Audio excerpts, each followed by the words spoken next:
Spiritfarer's closest companions are games like Stardew Valley or Animal Crossing. It's relaxing comfort food, the exact sort of thing you would play curled up on your couch under a blanket. It's about grappling with mortality as you help the recently deceased pass on to the next life, and yet it couldn't be described as anything but wholesome. I mean, this is a game where hugging is its own mechanic.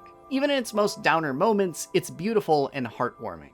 It's also a mechanically centric game. While there are snippets of narrative drip-fed throughout, this game is a lifestyle sim through and through, meaning that the meat of it is doing your day-to-day work, farming crops, building houses for the spirits you're ferrying, and keeping everyone fed and happy. It's an apartment manager with a million tiny interlocking systems, but most importantly, it's a lifestyle sim that actually feels like it respects your time, letting players power through those million systems and their attached tech tree at a blistering pace. Unlike many of its closest peers, it doesn't take 10 hours to get anything done, and if you're a fan of this channel, that should already have your interest piqued.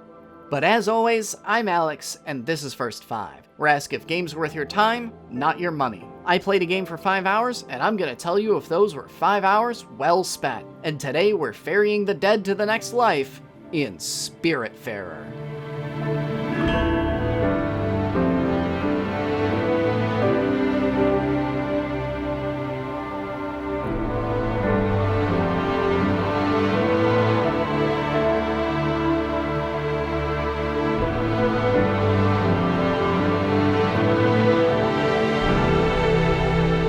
Spiritfarer's greatest strength is its aesthetic. This is about as wholesome as a video game can get, and it starts with its art style. I mean, just look at this guy.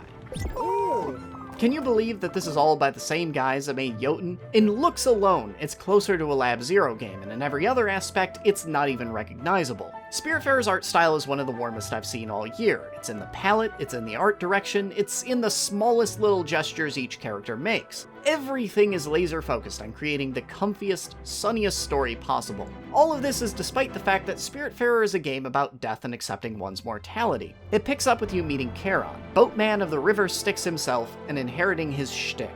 You take over as the titular Spiritfarer, and it's your job to help the spirits you meet accept their deaths and move on to the afterlife. It just so happens that most of the first few people you're tasked with ferrying are also people you personally knew in life. And that story works for the most part, but it's a little bare bones. The varying spirits all wax lyrically about their lives, but the actual diction on display is pretty fantastic.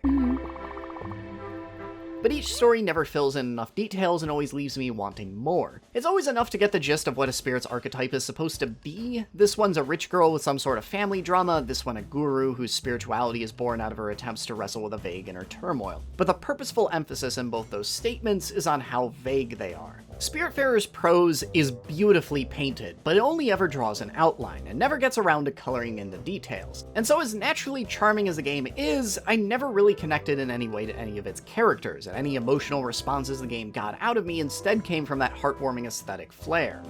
But luckily, all that narrative stuff is mostly just a pleasant backdrop for the lifestyle sim side of the game, and this is where Spiritfarer really starts to tick. There are a million little really simple tasks to perform in Spiritfarer. Fishing, cutting wood, making cloth, working a forge, watering crops, catching jellyfish, catching lightning, catching pill bugs, cooking, cutting down trees, mining in a mine, mining on the back of a dragon. Yeah, that's a thing. There are a dozen different materials you need to harvest, and every single one of them requires its own unique task to acquire. Most games would just make a weaving system with 3 or 4 tiers of items and call it a day, but the way you get wool is completely different from the way you get fiber, which is completely different from the way you get nebula fiber. And this means Spiritfarer moves at a ridiculous pace, always introducing entirely new mini-games every 5 or 10 minutes. Your residents are always making new requests for things to spruce up their houses, which always requires new materials, which perpetually strings you along to new activities to get those materials. Sometimes even reaching a certain point in a resident's story will naturally introduce a new mechanic as they show you the ropes of whatever work they did in life. Because of this dynamic, Spiritfarer feels like a very intentionally designed game.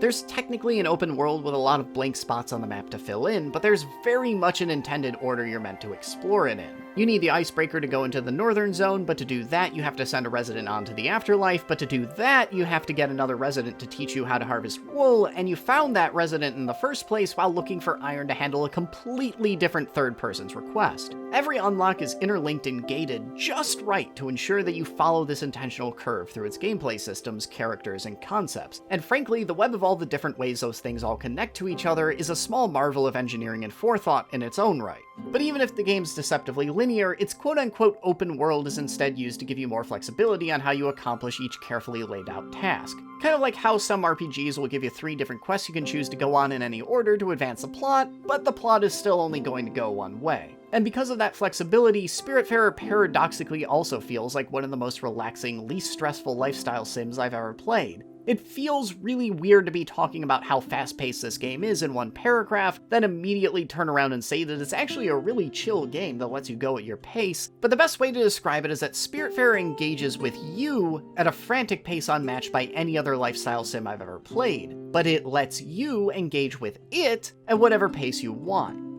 Like, this game has a day-night cycle, which in a lot of similar games is a pressure cooker that makes me feel like I have to maximize every single second I'm playing in order to hit whatever overly ambitious goal I have. But in Spiritfarer, that cycle doesn't do anything. It puts a few minor restrictions on you, but almost all of them can be unilaterally ignored. You can't sail at night, but if you want to go somewhere, you just click a button and go to sleep and you're on your way in 5 seconds. And if you accidentally stay up all night working the forge like I did, nothing happens. You just keep going into the next day. Similarly, you're supposed to wake your residents up at dawn, but if you forget, then the only consequence is they wake up on their own. This cycle is posited as a mechanical system in its own right, and yet the mechanics just don't matter. At least, not mechanically. And I think that's a good thing. Contrary to almost every other clock-based mechanic in the history of the medium, the clock is always tuned maximally in the player's favor. And considering I made the exact opposite rant a month ago about a completely different game, can you kind of see why this game is actually extremely comforting to play and is clicking with me so damn much? But after all this ruminating on time and pacing, let's finally wrap it all up with the big question. What do you ultimately get out of 5 hours with Spiritfarer? At this point, I feel like I'm maybe a quarter of the way through the game, but I'm less confident making that claim than I usually am. What I have done is seen 2 of a dozen different characters' plotlines to completion and blasted my way through seemingly half the game's progression system. And where I'm at right now, I have a hard time saying that you can get a completely fulfilling experience out of Spiritfarer in just 5 hours, but you can get a pretty entertaining and relaxing one. But one of the things I appreciate most about this game is the fact that it feels like it has a terminus at all. Similar games like Stardew Valley are a 100+ hour slog that I can't be bothered to finish, while games like Animal Crossing are ostensibly designed to be played forever. With Spiritfarer, you get all the same comfortable, wholesome gameplay you'd want from these other games, but with an end in sight.